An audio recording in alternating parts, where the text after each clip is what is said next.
மத்திய பாஜக அரசையும் அதற்கு எதிரான எதிர்க்கட்சிகளின் அரசியல் நகர்வுகளையும் தொடர்ச்சியாக விவாதிப்போம். மறக்காம நம்ம சேனலை சப்ஸ்கிரைப் பண்ணி இணைந்திருங்கள்.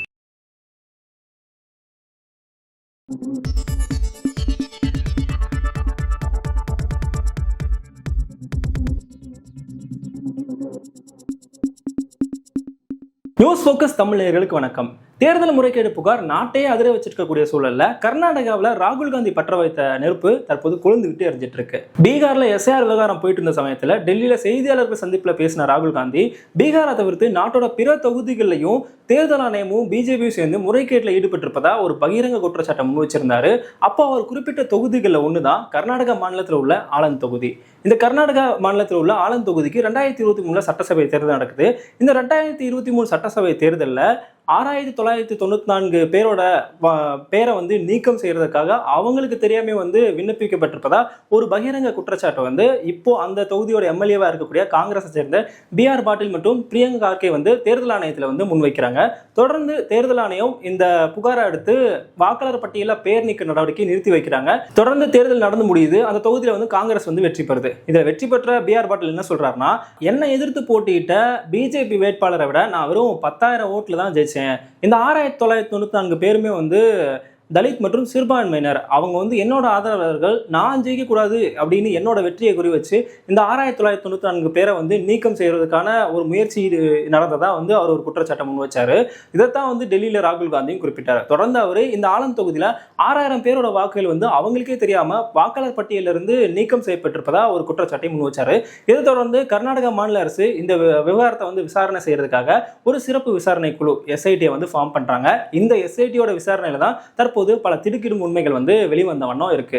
இந்த SIT-யோட முதல் கட்ட விசாரணையில ஒரு 6 பேரை கைது செஞ்சு அவங்க கிட்ட தீவிர விசாரணை நடைபெற்று வருவதாகவும் சில முக்கிய ஆவணங்கள் கிடைத்திருப்பதாகவும் முதல்ல சொல்லப்பட்டது. தற்போது இந்த வாக்காளர் பட்டியலில் நீக்கம் செய்வதற்காக 5994 போலிய விண்ணப்பங்கள் தயாரிக்கப்பட்டிருப்பதாகவும் ஒரு விண்ணப்பத்துக்கு 80 ரூபாய் வீதம் கொடுக்கப்பட்டிருப்பதாகவும் SIT விசாரணையில அடுத்த கட்ட தகவல் வெளியாயிருக்கு. இதுக்காக கர்நாடக மாநிலம் காலபுரகி மாவட்டத்தில் இருக்க ஒரு தனியார் கால் சென்டரை பயன்படுத்தியிருக்காங்க. இந்த கால் சென்டர் மூலமா வாக்காளர் பட்டியலிருந்து பெயர்களை நீக்கம் செய்வதற்காக அவங்க ஒவ்வொருத்தருக்குமே ஃபேக் அப்ளிகேஷன் தயார் செஞ்சு மொத்தமா 5094 ஃபேக் அப்ளிகேஷன்ஸ் தயார் செஞ்சிருப்பதாகவும் இதுக்கு ஒரு அப்ளிகேஷனுக்கு ரூபாய் 80 ரூபா கொடுத்திருப்பதாகவும் சொல்லப்படுது.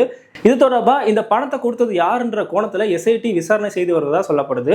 தொடர்ந்து அவங்க இந்த கால் சென்டர் இந்த அப்ளிகேஷன்ஸை ப்ராசஸ் பண்றதுக்காக தேர்தல் ஆணையத்தோட 3 போர்ட்டலை பயன்படுத்தியிருக்காங்க.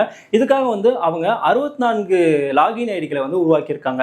இந்த 64 லாகின் ஐடிகளையும் யார் அப்படின்ற கோணத்துல விசாரணை செஞ்ச போது இந்த 64 லாகின் ஐடியை சேர்ந்தவங்க சாதாரண பொதுமக்கள் அப்படின்ற தகவல் வந்திருக்கு.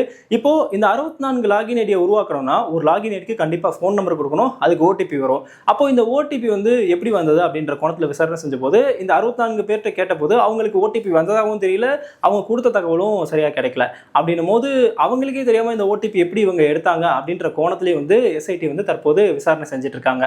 தேர்தல் ஆணையத்தின் மீது இப்படி ஒரு புகார் வந்திருப்பது ஒரு பக்கம் நமக்கு அதிர்ச்சி ஏற்படுத்தியிருந்தாலும் இன்னொரு பக்கம் இப்படி ஒரு பெரிய குற்றச்சாட்டை வச்சுட்டு எதிர்க்கட்சிகள் மீண்டும் தேர்தலை சந்திக்க தயாராகிட்டு இருப்பது குழப்பத்தையும் ஏற்படுத்தியிருக்கு. தேர்தல் ஆணையத்தை பொறுத்த வரைக்கும் இந்த விவகாரத்தில் ராகுல் காந்தி குற்றச்சாட்டுகளுக்கு தேர்தல் ஆணையம் தந்த பதில் பெரிதாக திருப்தி அளிக்கக்கூடிய வகையில் இல்லை. இது வரைக்கும் மலுப்பலாக தான் பார்க்கப்படுது. காரணம் இந்த இடத்துல தேர்தல் ஆணையம் இந்த குற்றச்சாட்டுகளை பெரிதாக கவனத்தில் எடுத்துக்கலையோ அப்படின்றது இதை காட்டுது. காரணம் பார்த்தீங்கன்னா தொடர்ச்சியாக இந்த விவகாரத்தை கையில் எடுத்து ராகுல் மட்டும்தான் பேசிட்டு இருக்காரு. வேற யாருமே இதை பற்றி பேசின மாதிரி தெரியல.